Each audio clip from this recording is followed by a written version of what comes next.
ఇచ్చినటువంటి మాట, మీ సాంగత్యము దేవునితోనా లేక లోకముతోనా? ఇది మన అంశం వచ్చేసి, మీ సాంగత్యము దేవునితోనా లేదంటే లోకముతోనా? హల్లెలూయా, హల్లెలూయా. ఒక వ్యక్తి దేవునితో తన సాంగత్యం లేదా తన సహవాస జీవితం జీవించినప్పుడు హోలీగా తన జీవితాన్ని నడిపించుకోగలడు. హల్లెలూయా, హల్లెలూయా. సో దేవునితో నిత్యము దేవుని గురించి ఆలోచిస్తూ, తన రక్షకుడైన దేవుణ్ణి గురించి స్తుతిస్తూ, తన రక్షకుడైన దేవుణ్ణి మహిమపరుస్తూ ఉన్నప్పుడు తన జీవితాన్ని ఎంతో పరిశుద్ధంగా కొనసాగించుకోగలుగుతాడు. హల్లెలూయా. ఎవరైతే దేవునితో ఒక మంచి సాంగత్యము కలిగి ముందుకు వెళ్తారో వారు అన్ని విషయాల్లో జయించే వారిగా దేవుడు ఉంచుతాడు. హల్లెలూయా. అన్ని విషయాల్లో, ప్రతి విషయంలో జయించే వారిగా దేవుడు వారిని ఉంచుతాడు. ఒకవేళ దేవునితో మనము సాంగత్యము చేయకుండా లోకముతో, లోక ఆశలతో, లోక పద్ధతులతో గనక మనం సాంగత్యం చేసే వారముగా ఉన్నట్లయితే ఈ లోకంలో బహుశా ఏమంటే అది సంపాదించుకోవచ్చేమో, కానీ నీవు దేవుణ్ణి పోగొట్టుకుంటావు, దేవుని రాజ్యాన్ని పోగొట్టుకుంటావు. అందుకే దేవుడు అంటారు, ఒకడు లోకమంతయు సంపాదించుకొని తను తాను కోల్పోతే ఏమి ప్రయోజనం? ఆమె చెప్పు. ఒకడు లోకమంతా సంపాదించుకొని లోకంలో తినక నిద్రపోక ఏమండి ఎంతో ప్రయాసపడుతూ సంపాదనే లక్ష్యంగా పెట్టుకొని దివారాత్రులు ప్రయాసపడుతూ అనేకమైనటువంటి ఆస్తులు, అనేక ధనము సంపాదించుకొని యేసే లేకుండా చచ్చిపోతే ఎక్కడ ఉంటాడంటే ఆ వ్యక్తి నరకంలో ఉంటాడు. ఏమన్నా ఉపయోగం ఉందా? హలో, ఏమీ లేదు. దేవుడు ఎంత ప్రేమ కలిగిన వాడంటే ఈరోజు నీకు, నాకు, మనకు ఆయన సన్నిధిని అనుభవించే భాగ్యమునిచ్చాడు. హల్లెలూయా. ఆయన సన్నిధిలో దేవుణ్ణి స్తుతించి ఆయనను చేతులెత్తి ఆరాధించే గొప్ప భాగ్యాన్ని దేవుడు మనకిచ్చాడు. ఆమేన్. అందుకే దేవుడు బిడ్డలారా, నీ సాంగత్యము దేవునితో సరిగా ఉందా లేకపోతే లోకముతో ఉందా? హల్లెలూయా, హల్లెలూయా. దేవుడు వాక్యం సెలవిస్తుంది. ఏమని చెప్తున్నాడు? ఈ లోక స్నేహం దేవునికి వైరం. ఈ లోక స్నేహం దేవునికి వ్యతిరేకమైనది. అందుకే ఈ లోకమునైనను లోకములో ఉన్న వాటినైనను ప్రేమింపకుడు. యేసు ప్రభు ఊరికే ఆ మాటలు రాయించలేదు. ఎందుకు అవి రాయించాడు? ఒకవేళ ఎవడైనా ఈ లోకాన్ని, లోకాశల్ని ప్రేమిస్తే తండ్రి ప్రేమ వాటిలో ఉంటుందండి? ఉండదు. ఎవరు మనశ్శాంతి కలిగి బ్రతుకుతారు, ఎవరు సమాధానం కలిగి లోకంలో బ్రతుకుతారు అని అంటే తండ్రి ప్రేమ కలిగి ఉన్నవారే. హల్లెలూయా. తండ్రి ప్రేమ కలిగి ఉన్నవారే.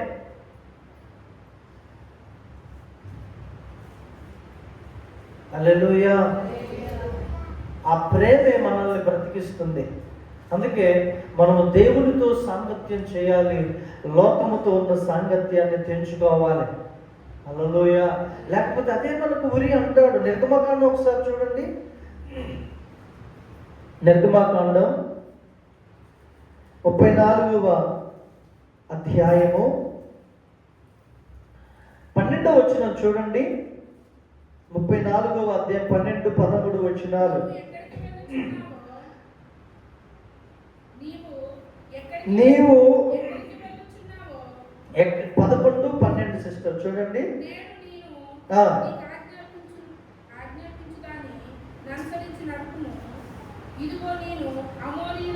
అమోరీలను, కనానీయులను, హిత్తీయులను, పెరిజ్జీయులను, హివ్వీయులను, యెబూసీయులను, నీ ఎదుట నుండి వెళ్ళగొట్టేదను. హల్లెలూయా. దేవుడు ఏమంటున్నాడు? నువ్వు వెళ్ళగొట్టడం కాదు, హిత్తీయులను, యెబూసీయులను, కనానీయులను, పెరిజ్జీయులను, హివ్వీయులను నేనే నీ ఎదుటి నుండి వెళ్ళగొడతా. దేవునికి చేతులెత్తి స్తోత్రం చెబుదాం. నేను వెళ్ళగొడతాను.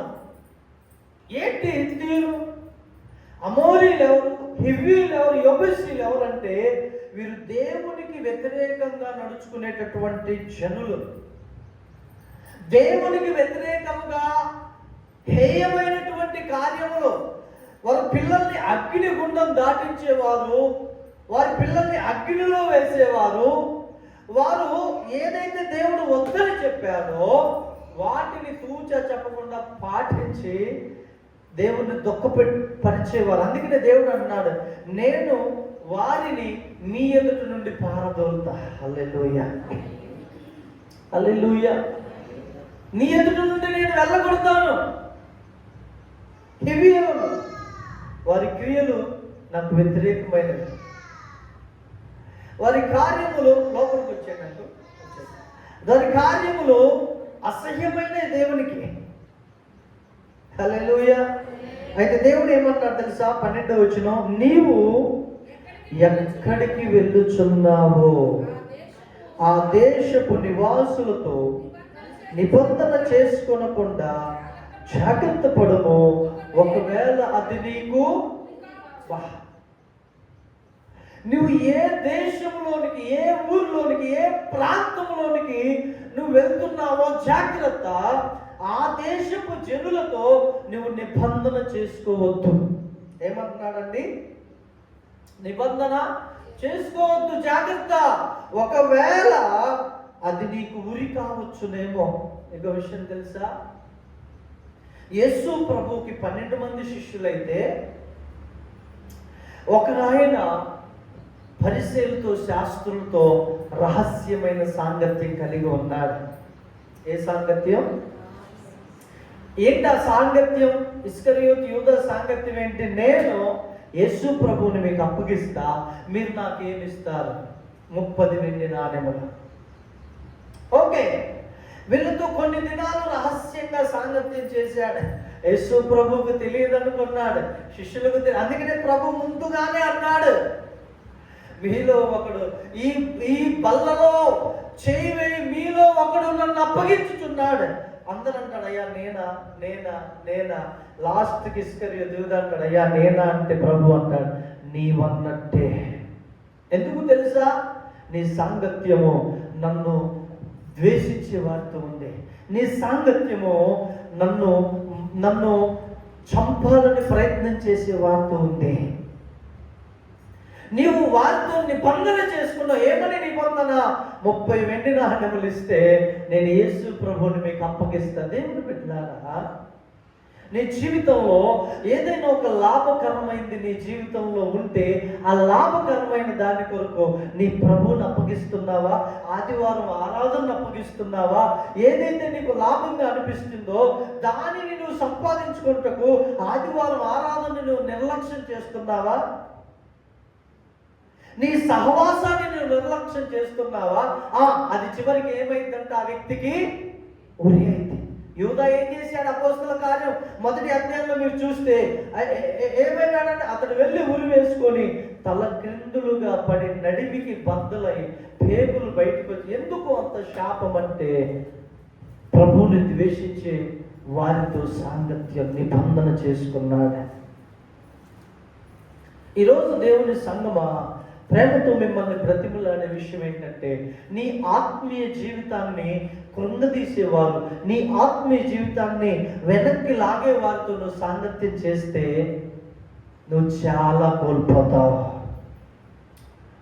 అమోరీలతో సాంగత్యం చేస్తున్నావా? హివ్వీలతో సాంగత్యం చేస్తున్నావా? యెబూసీయులతో సాంగత్యం చేస్తున్నావా? వారి వల్లనే నీ క్రియలు కూడా ఉంటాయి, జాగ్రత్త. అందుకే దేవుడు అన్నాడు, దుష్ట సాంగత్యము మంచి నడవడికను. 1 కొరింథీ 15:33 చదవండి. 1 కొరింథీ 15వ అధ్యాయము 33వ వచనం చూడండి.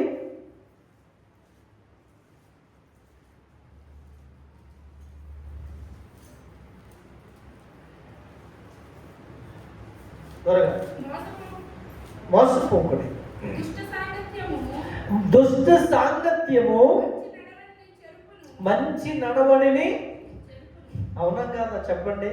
ఒరే వాడి జత పట్టకురా, వాడు మంచోడు కాదురా, నేను ఏదో ఒక దినాన గోతులో దోస్తారా అన్నారా మీరు ఎప్పుడైనా? అనే ఉంటారు. ఒరే ఆమెతోటి సాంగత్యం సహవాసం చేయకు, ఆమె క్యారెక్టర్ మంచిది కాదు, వాడి పద్ధతి మంచిది కాదు, ఆమె పద్ధతి మంచిది కాదు. నువ్వు వాళ్ళతో కనుక సహవాసం చేస్తే నీ మనసు కూడా మారిపోయిద్దన వద్దు. దేవుడు అంటున్నాడు, దుష్ట సాంగత్యం మంచి నడవడికని అందరు చెప్పాలి చెరిపేస్తుంది. నువ్వు ఎవరి దగ్గరికి వెళ్తున్నావు, ఎవరి ఇంటికి వెళ్తున్నావు, ఎవరితో నీ సహవాసం ఉంది, వారు ఏది మాట్లాడితే వీరు కూడా అదే మాట్లాడతారు. తల్లి ఏం మాట్లాడితే కూతురు కూడా అదే మాట్లాడు, తండ్రి ఏం మాట్లాడితే కొడుకు కూడా అదే మాట. అందుకనే తల్లిదండ్రులుగా మీ బిడ్డల ఎదుట మీ నోటిని కంట్రోల్లో పెట్టుకోవాలి. ఒక సామెత ఉందిగా, ఆవేమో చేనులో మేస్తే దూడ గట్టి మీద మేస్తుందా? ఎక్కడ మేస్తుంది? చేనులోనే. దుష్ట సాంగత్యం మంచిది కాదు. నీ మంచి, ఒకవేళ నువ్వు మంచి భక్తిపరుడు అయి ఉండొచ్చు, మంచి భక్తిపరురాలు అయి ఉండొచ్చు, ఒకప్పుడు నీవు చాలా ఆత్మీయంగా పరిశుద్ధంగా మంచి ఆలోచనలు కలిగి ఉండొచ్చు. ఇప్పుడు చెడిపోతున్నాయా? నీ సహవాసం ఎక్కడో చెడిపోతుంది. నీ సాంగత్యం ఎవరు కాని వారితో నువ్వు చేస్తున్నావు. హల్లెలూయా. అందుకనే యేసయ్య అన్నాడు, ఈ లోక స్నేహం దేవునికి, అందుకే ఈ లోకంతో మీరు స్నేహం చేయొద్దు అన్నాడండి ప్రభు. ఈ లోకంతో స్నేహం చేయొద్దు. ఏమన్నాడు ఇక్కడ 12వ వచనం, నువ్వు ఎక్కడికి వెళ్ళుచున్నావో, ఏ జనముల మధ్యలో కాపురం ఉంటున్నావో ఆ దేశ నివాసులతో నువ్వు నిబంధన జాగ్రత్త పడు. ఒకవేళ చేసుకుంటే అదే మీకు ఉరి కావచ్చు. హల్లెలూయా. అది నాన్న మోషే ఉండగానే అండి ఇశ్రాయేలీలు నిర్గమకాండంలో సంఖ్యాకాండంలో చూస్తే అక్కడ ఏం జరుగుతుందో తెలుసా దేవుని సంగమా? ఇశ్రాయేలీలో యాజకుల పిల్లల యాజకులు అమ్మోనీయులతో, మోయాబీలతో, అక్కడ ఉన్నటువంటి స్త్రీలతో సాంగత్యం చేస్తున్నారు. దుష్ట సాంగత్యం, వ్యభిచారం చేస్తున్నారు. వారు ఆ మోయాబు స్త్రీలని మోహించి వారి వెంబడి వెళ్ళటాన్ని బట్టి దేవుని కోపం ఇశ్రాయేలీయుల మీద వచ్చింది. ఎవరి మీద వచ్చింది? ఇశ్రాయేలీయుల మీద వచ్చింది. అందులో ఒక వ్యక్తి తన ఈట తీసుకొని వెళ్ళి దేవుడు సహించలేని దాన్ని, దేవుడు ఓర్చలేని దాన్ని అక్కడ హతమర్చగా అతన్ని బట్టి దేవుడు వారికి విడుదల, విమోచన కలుగ చేశాడు. హల్లెలూయా. మన సాంగత్యం ఎవరితో, నీ మంచి నడవడిక చెడిపోతుందంటే ఆ వ్యక్తితో నువ్వు సాంగత్యం చేయడాన్ని బట్టే కదా. ఆ వ్యక్తి ఎన్నో చెప్పుడు మాటలు, కళ్ళబొల్లు మాటలు చెప్పి కుటుంబాల మధ్య చిచ్చు పెట్టిస్తాడు. అటువంటి వాటితో మాట్లాడద్దు. ఆ మాటలన్నీ నీ కుటుంబానికి వ్యతిరేకంగా ఉన్నాయి అని అంటే నిశ్చయంగా ఆ వ్యక్తితో నువ్వు కట్ చేసుకోవటం అది మంచిది. హల్లెలూయా, హల్లెలూయా. ఎందుకంటే ఉరి కావచ్చు నీకు. మీరు చూడండి, క్రైస్తవులు చాలా మంది, రీసెంట్గా మన చర్చిలో ఒక అబ్బాయి 2 వారాలు తప్పించారు. 2 వారాలు కూడా ఒక విగ్రహ సంబంధమైన కార్యక్రమంలో పాల్గొన్నాడు.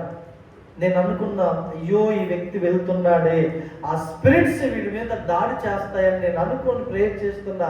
అలాగే దాడి చేశా. అతడు అంటున్నాడు, నేను చర్చికి వస్తున్నాను కానీ నాకేం జరగట్లేదు కదా, నేను ఎందుకు రావాలి అన్నాడు. ఈ దుష్ట ఆలోచన ఎవరు వాళ్ళు పెట్టింది? అక్కడ ఉన్నటువంటి ప్రజలు.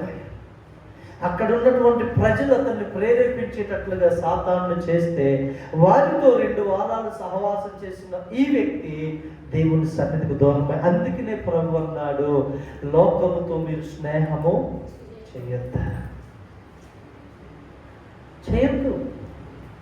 నువ్వు చేసేవా ఇవన్నీ బంధువులే కావు, నీ రిలేషన్షిప్ సమాధానం కలిగి ఉండి మంచిదే, కానీ వారు నిన్ను ఎప్పటికైనా నీ దేవుడి నుంచి దూరంగా లాగాలనే వాళ్ళు నిన్ను ప్రయత్నం చేస్తారు.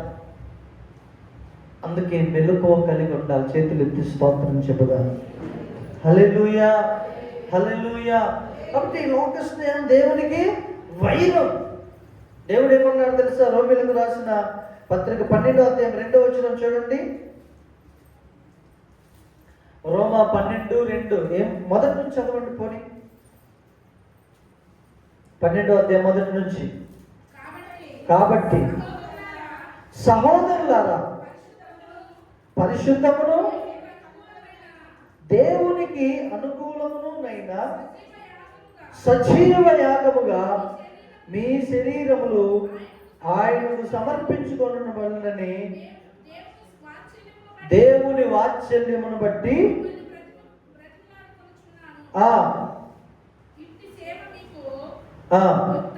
యుక్తమైనది.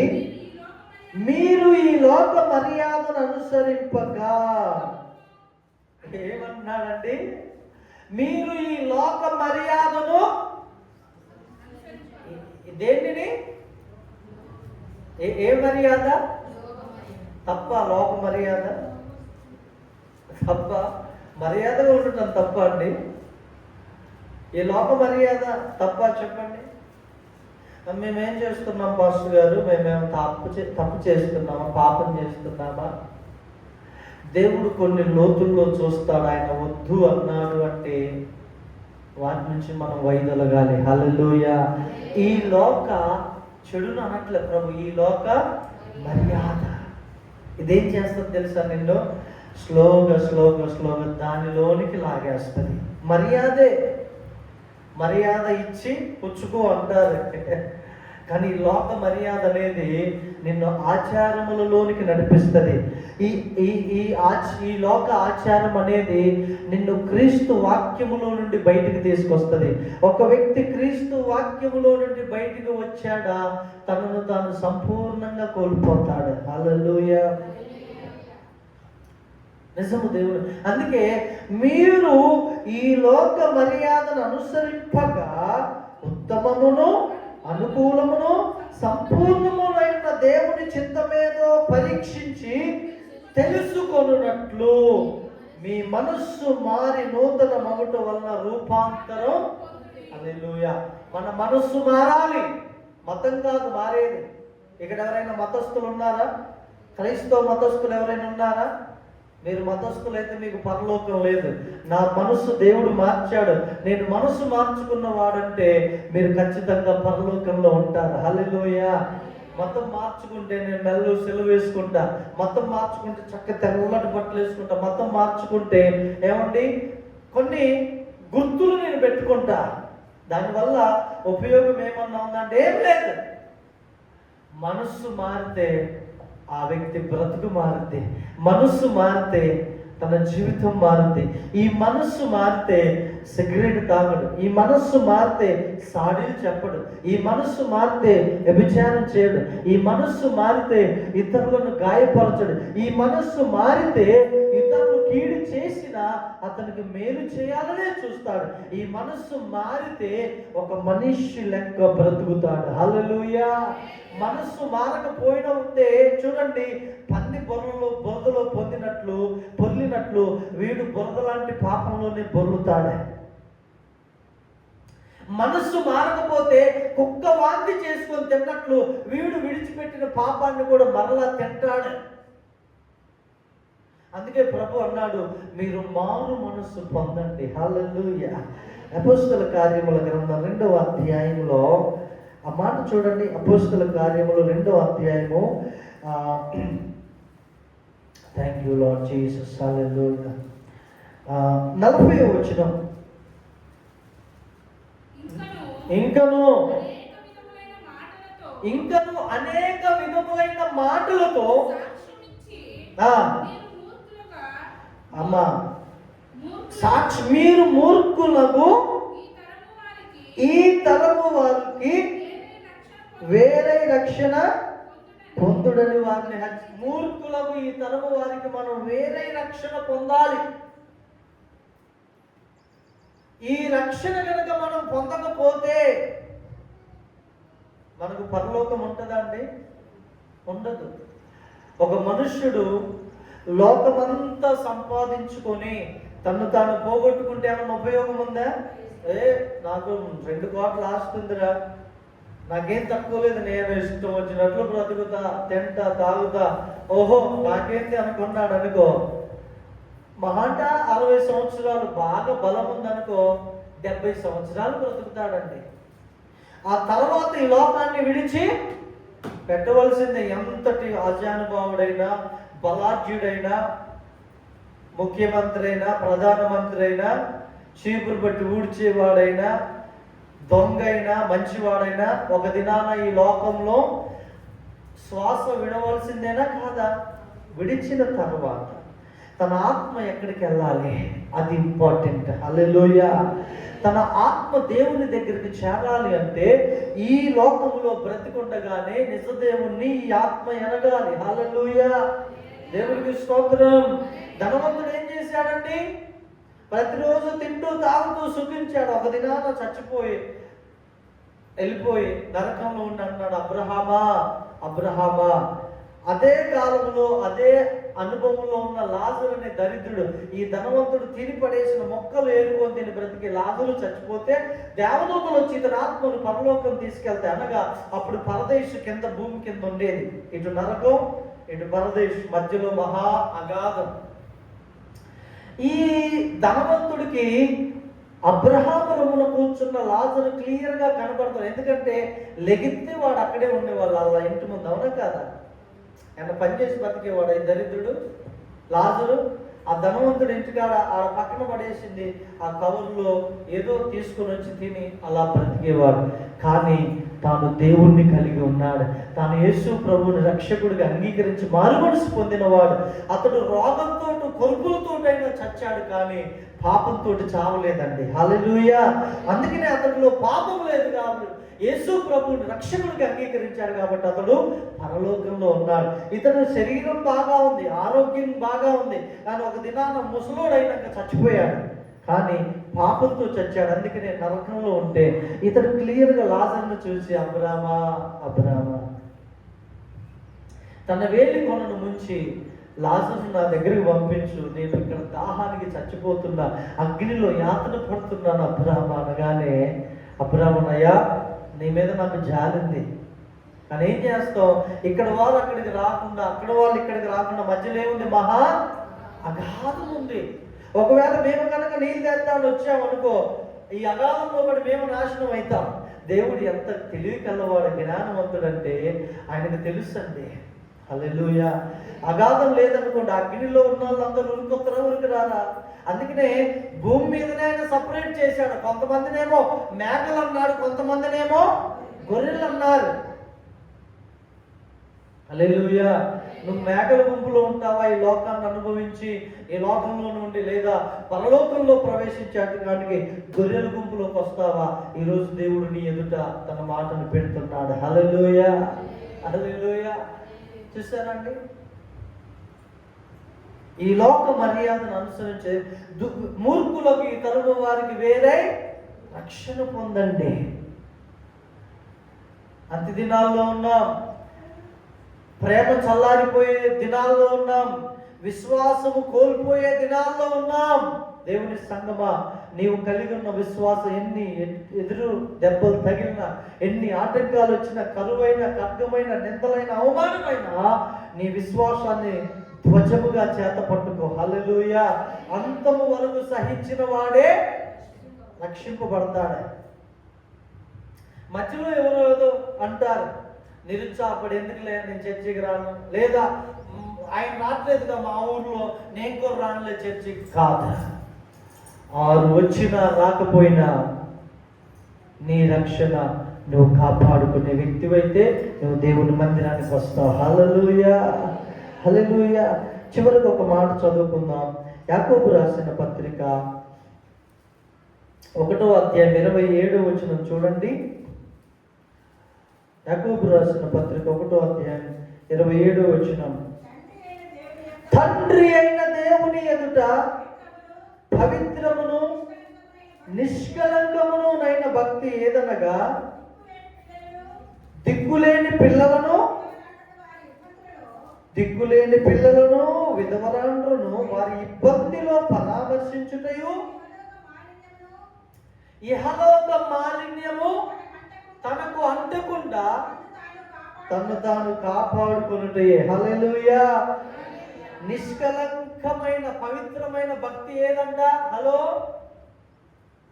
జాన్ గారు, నిష్కలంకమైన, అందరు చెప్పండి, నిష్కలంకమైన పవిత్రమైన భక్తి. నిష్కలంకమైన భక్తి, పవిత్రమైన భక్తి ఏదో తెలుసా? దిక్కులేని పిల్లలను విధవరాండ్లను పరామర్శించాలంట. దిక్కులేని పిల్లలను పరామర్శించాలి. విధవరాండ్రు, భర్త కోల్పోయిన వారు ఉంటారు దుఃఖంలో, వారిని అమ్మ ఎలా ఉన్నావు, నీ ఇంటి దగ్గర అటువంటి వారు ఎవరైనా ఉంటే వాళ్ళు పరామర్శించాలి. ఇది నిజమైన భక్తి. కొంతమంది దిక్కులేని పిల్లలు చూస్తే అమ్మో మనకెందుకు రా బాబు, ఏదన్నా పెట్టవలసి ఉంటుంది, వద్దులే మాట్లాడు. ఎవరైనా ఏదో భర్త చనిపోయిన విధవరాలు, వాళ్ళని ఆదరించవలసింది పోయి, వారిని ప్రేమించవలసింది పోయి, ఇంకా వాళ్ళ మీదనే నిందలేసి, వాళ్ళ మీదనే తిట్లు, వాళ్ళ మీదనే అపకీర్తి. తప్పు. దేవుడు ఏమన్నాడు? విధవరాములని ఆదరించమన్నాడు దేవుడు. హల్లెలూయా. నువ్వు డబ్బు సహాయం చేయలేకపోవచ్చు, కానీ మాట సహాయం, ప్రేమ సహాయం, ఆదరణ సహాయం. రెండవది ఏమంటున్నాడు? ఇహలోక మాలిన్యము నీకు అంటకుండా కాపాడుకొనుట. ఇహలోక మాలిన్యం అంటే ఏంటంటే ఇహలోక మాలిన్యం ఎన్నో రకాలైన పాపాలు ఉన్నాయి, మలినపరిచే పాపాలు ఉన్నాయి. అవి అంటకుండా మనం కాపాడుకోవాలి. నోటితో పాపం చేయకుండా కాపాడుకోవాలి, దొంగతనం చేయకుండా కాపాడుకోవాలి. మాలిన్యం అది. దొంగతనంగా పాపము చేయటం మానుకోవాలి. మాలిన్యం అది నీకు అంటుకుంటే అది నిన్ను అపవిత్రంగా చేస్తా. ఎవరు చూడట్లేదు కదా, ఓహో ఎవరు కనుగొనట్లేదు కదా అని ఏదో ఒక దొంగ పనులు చేశామనుకో, దేవుడు చూస్తాడా లేదా చెప్పండి? ఆయన కన్నులు ఎవరైనా మూయగలరా? ఆయన పైనుండి ప్రతి మనుష్యుని చూస్తాం. వాని క్రియలు చొప్పున ఆయన ప్రతిఫలం ఖచ్చితంగా ఇస్తా. నువ్వు అనుకోవచ్చు, నన్ను ఎవరు చూడట్లేదులే, ఓహో ఇది చేయొచ్చులే. నో, దేవుడు చూస్తున్నాడా? ఎవరు వినట్లేదులే అనుకోవచ్చు. లేదు, దేవుడు మనం భయపడవలసింది మనుషులకు కాదండి, దేవునికి భయపడేవాడు ఎక్కడైనా ధైర్యం ఉంటాడు. హల్లెలూయా. దేవునికి, నా దేవుడు నన్ను చూస్తున్నాడు, నేను ఈ పాపం చేయకూడదు, ఈ దోషం చేయకూడదు అనేవారు ఎక్కడైనా నిజాయితీగా ఉంటారు, నీతిగా ఉంటారు. ఆమె జాగ్రత్తగా ఉండాలి. అవునా? కొంతమంది పేర్లు చెప్పకూడదు, వాళ్ళ డిగ్నిటీ కూడా చెప్పకూడదు. ఒక అధికారి వాళ్ళని పని అప్పగించాడు, ఇది మీ లాభం కొరకే, ఇది నమ్మకంగా చేయండి, ఇట్లా ఇనుము వస్తుంది, దాన్ని తీసుకొని అమ్మి నాకు ఇస్తే మేము డీజిల్ మందని నేను దాన్ని వాడుతూ మీ మీద ఖర్చు లేకుండా ఉంటుందంటే వాళ్ళు ఇనుము 3 క్వింటాలు ఫస్ట్ రోజు అది అమ్మి 30,000 వచ్చాయి. రెండో రోజు ఏం చేశారు వాళ్ళు, మీరు అందరూ వద్దులే, నేను మా వాళ్ళు చూసుకుంటాంలే అనేసి ఆయన చెప్పి వాళ్ళని తీసుకొని 3 క్వింటాలు ఇనుము ఏరి అది అమ్ముకొని ఆయన జూబులు వేసుకున్నాడు. ఈ విషయం పక్కన వాళ్ళు ఆల్రెడీ కాపలాలు పెట్టాడు, వీళ్ళు నమ్మకస్తులా కాదా అనేది. 3 రోజులు అలా జరిగినాక 4 రోజులు అందరూ చక్కగా అధికారింటికి వెళ్ళి చక్కగా కూర్చున్నారు. అప్పుడు నేను 7 రోజులు ఫుల్ ఫాస్టింగ్లో ఉన్నా, బయటికి రాదు. ఆయన కూర్చున్నారు. ఆయన అన్నాడు, మీరు ఎంతకే అమ్మారండి అన్నాడు. అంతే సార్, ఎంతకే అమ్మా, ఎందుకంటే 3 క్వింటాలంటే ఇది 30,000 అన్నాడు. మళ్ళీ మాటల్లో పెట్టేశాడు. వీళ్ళని మాటల్లో పెట్టి కాసేపు అలా ఇలా అనేసి, అవును సార్ మాస్టర్ గారు, మరి మీరు ఇంతకే అమ్మారా? ఇంతకే అమ్మామండి. మళ్ళీ మూడోసారి ఇకనైనా నిజం చెప్తారేమో అని మరలా అడుగుతున్నా. ఫైనల్గా నిజం చెప్పండి నాకు, మీరు ఎంతకే అమ్మారా? అవునండి, ఇదిగోండి ఎంతకేనండి అన్నారు. అర్జెంటుగా లేండి నా ముందు బయటికి వెళ్ళిపోయాడు. గెట్ అవుట్, వెళ్ళిపోండి. ఏమైంది సరే, మీరు దొంగలు, నిన్నేం చేశారో నాకు తెలుసు, మొన్నేం చేశారు నాకు తెలుసు, నా దగ్గర వీడియో ఉంది, మీకు తెలియకుండా నేను 2-3 పెట్టా. వీళ్ళు వాక్యం చదివేవారు.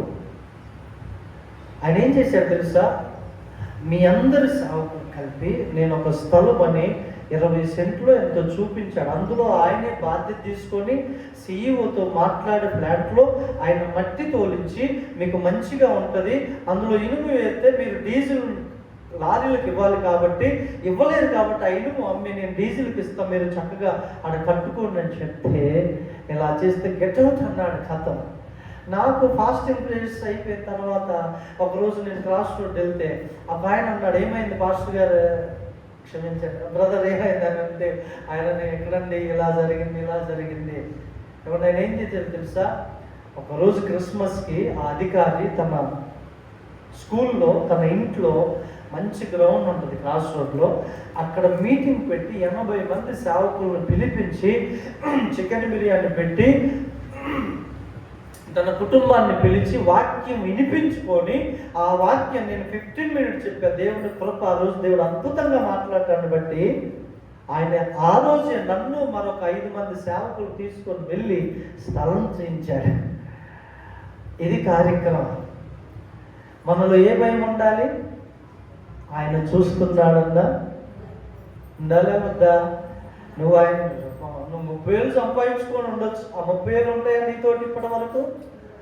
కానీ ఒక బలమైన ఆత్మ, నేను అంతకుముందు 3 రోజులు ఉపవాసం ఉండి ఆయన దగ్గరికి వెళ్ళి 10 గంటల నుంచి 3 గంటల వరకు ఆయనతో స్వార్థ చెప్పి అనేక విషయాలు చెప్పి నేను వద్దన్న ఆయన కలిసి భోజనం చేయ, నాకు అదృష్టం, మీరు ఉండండి పాస్టర్ గారని భోజనం పెట్టించి నేను ప్రతి వారం చర్చికి వస్తానని ఆయన అన్న 70 మంది సేవకుల్లో ప్రతి వారం నా సొంత ఖర్చు పెట్టుకొని నేను ప్రతి మందిరానికి వచ్చి నేను వాక్యం వింటా, నేను ఏదో ఒకటి తెచ్చి సంఘానికి ఇస్తానని అంతమందిలో సాక్ష్యం చెప్తే 2-3 వ్యక్తుల వలన ఇప్పుడు ఆయన దేవుడు అంటే ఏమో కానీ పాస్టర్స్ రక్తి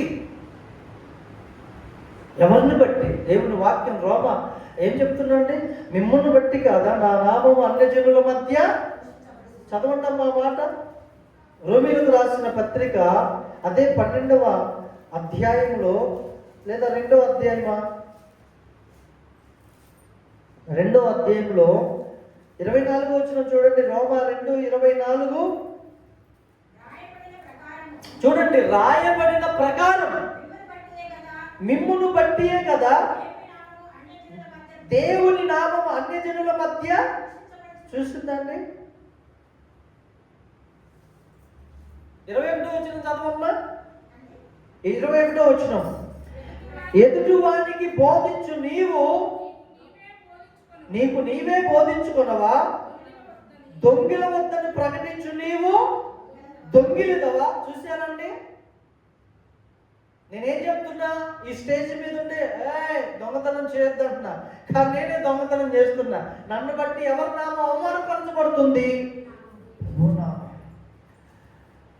ఎంతమంది వచ్చారని నాకు సంతోషం కంటే వచ్చిన మనం ఆయనను గణపరిచే జీవితం జీవిస్తే అది నిజమైన సంతోషం ఒక సేవకుడికి. హల్లెలూయా.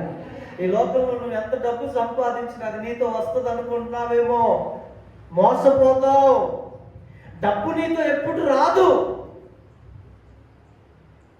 అది ఈరోజు ఉంటుంది నీ దగ్గర, రేపు నువ్వు నీ పేరు రాసుకో 500 నోటు మీద ఫలాని వ్యక్తి సో అండ్ సో, 3 రోజులు ఉంటుంది. ఆయన గట్టిగా ఏదన్నా అవసరం వస్తే అది వెళ్ళిపోయింది. అది ఎక్కడ ఎవరి దగ్గరికి వెళ్తుందో కూడా తెలియదు అది ఆ నోట్.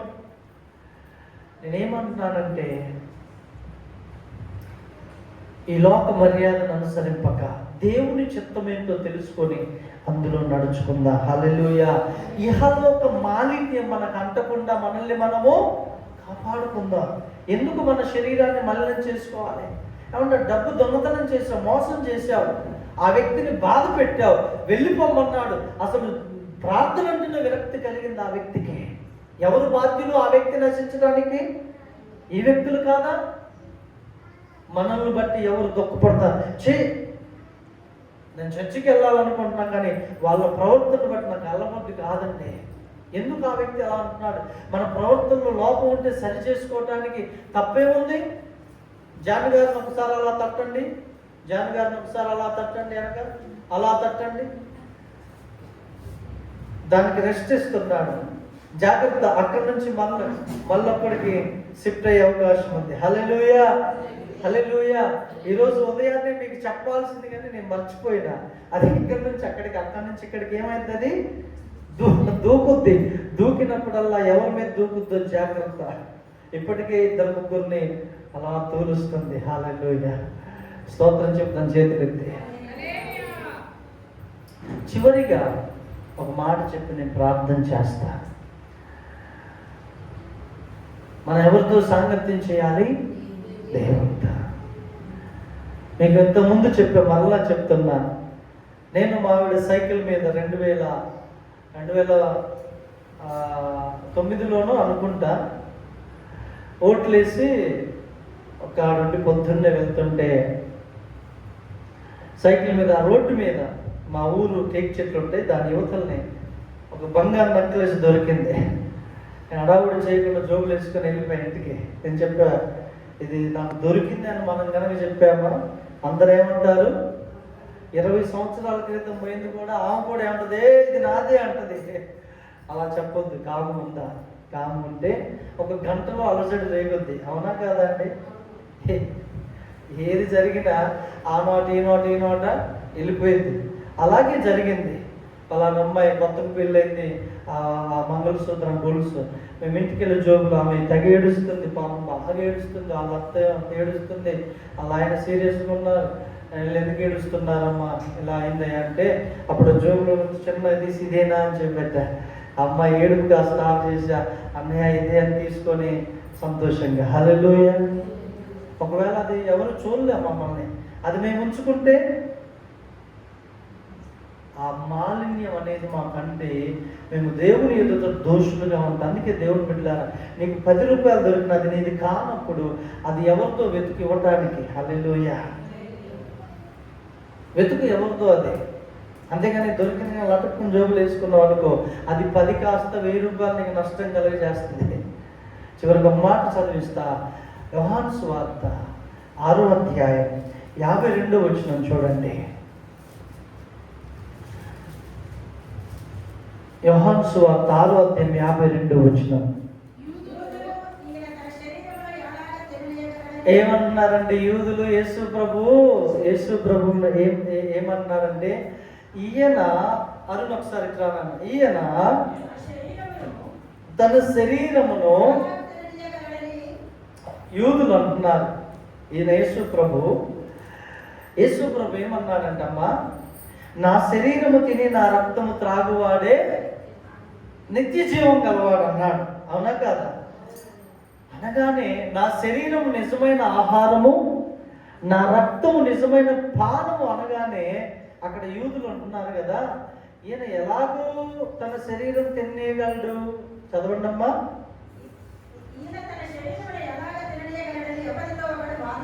చూసారా అండి వాదన. యేసు ప్రభు చెప్పిన శరీరము నిజమైన శరీరముగా సాదృశ్యంగా ఉన్న రొట్టె ద్రాక్షారసం, అది వారు గ్రహించకుండా ఇలా ఉండగానే ఏమైంది తెలుసా? అక్కడ కిందికి మీరు రండి, 60వ వచనంలోనికి వస్తే చూడండి ఎంతమంది అసలు, మొత్తం ఎంతమంది? 72 మంది. ఎంతమంది అమ్మా? 70 మందా 72 మందా చెప్పాలి? 72 మంది. అవునా? 70 మంది శిష్యులు. దేవుని స్తోత్రం. అయితే ఇందులో అనేకులు అన్నారంటే మెజారిటీ ఎక్కువ ఉంది. చదవమ్మా.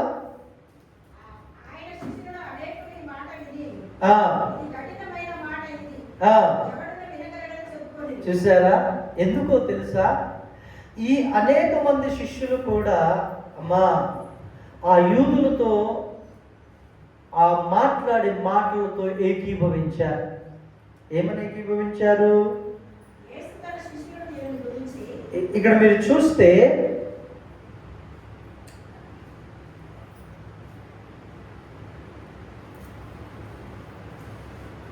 61వ వచనం ఇలా చదవాలి. యేసు తన శిష్యులు దీనిని గూర్చి సనుగు కొరుచున్నారని తనకు తానే ఎరిగి